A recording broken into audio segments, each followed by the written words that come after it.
Hi, I'm Dr. Chad Larson. Thanks for joining me in another episode of Keep It Real. We've talked in past episodes before about the importance of the health of the gut microbiome. And remember, the gut microbiome is the combination of all the bacteria that reside in our gastrointestinal tract. And it could be, 3 to 5 pounds of bacteria.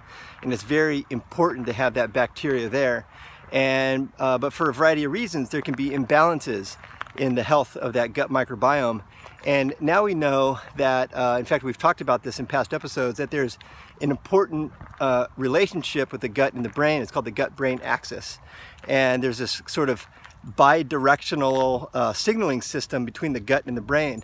In other words, signals from the gut can directly influence the brain, and signals from the brain could directly influence the health and function of the gut. And so, as you can tell from that kind of mechanism, that an imbalance in one could cause an imbalance of the other. And so there's been some interesting studies now that we have a developing understanding of the connection between the gut and the brain. There's been a lot more recent studies evaluating a variety of things and how they could influence that signaling system. And we've talked in the past how a whole variety of things can disrupt the function of the gut microbiome, from things like diet and even stress and certain nutrients, certain medications. And so that brings me to a study that was published just a couple months ago in a journal called Psychotherapy and Psychosomatics, and they looked at something very specific. They looked at people who were prescribed a medication in the family of proton pump inhibitors, or PPI medications.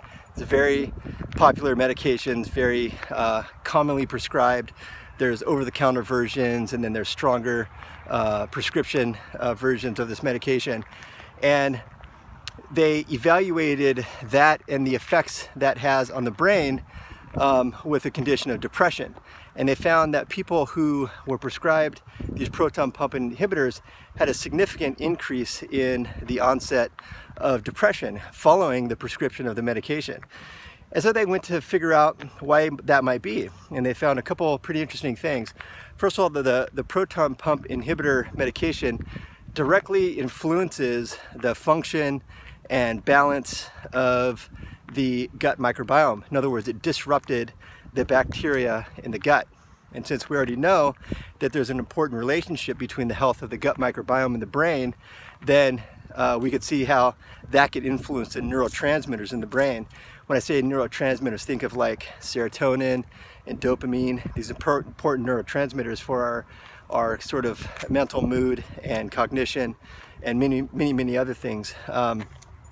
That was one. Number two, they found that people who are on either high dose and or long-term use of the proton pump inhibitor medications have an increased chance of nutrient deficiencies, which shouldn't be real surprising because the proton pump inhibitor medications inhibit the stomach's ability to produce stomach acid. And the stomach acid has many very important jobs, and one of them is to break down the food when it comes in to help separate certain proteins from vitamins and minerals, so that you can then further absorb those vitamins and minerals when it gets down further in the GI tract. But if it's not broken down further up in the GI tract, that's going to really affect the body's ability to absorb it further on down in the GI tract.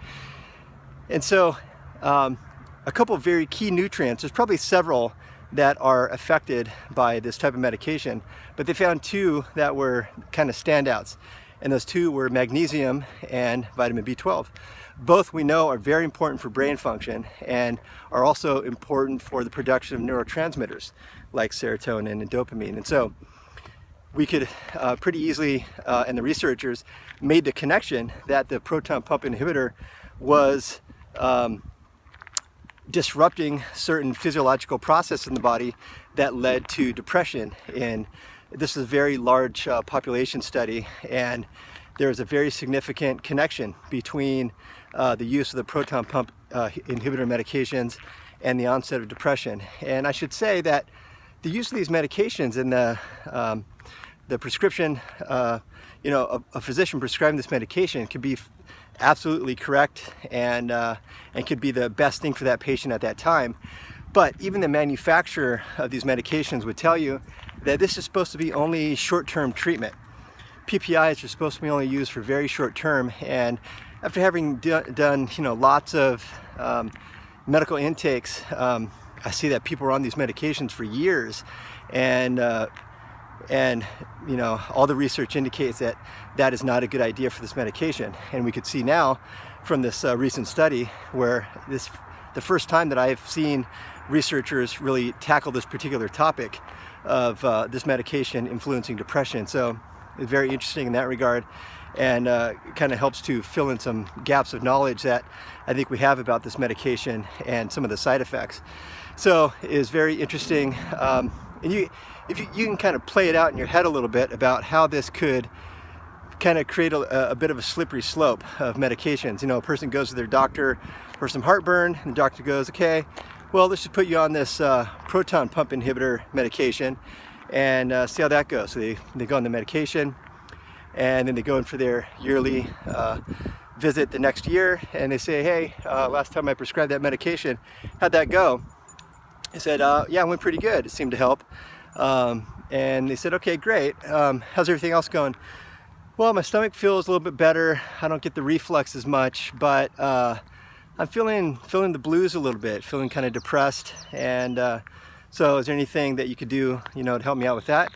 Yeah, no problem. Let's prescribe you an antidepressant medication. So you can see how one medication can lead to another medication, and it's something that just needs to take a more creative kind of evaluation.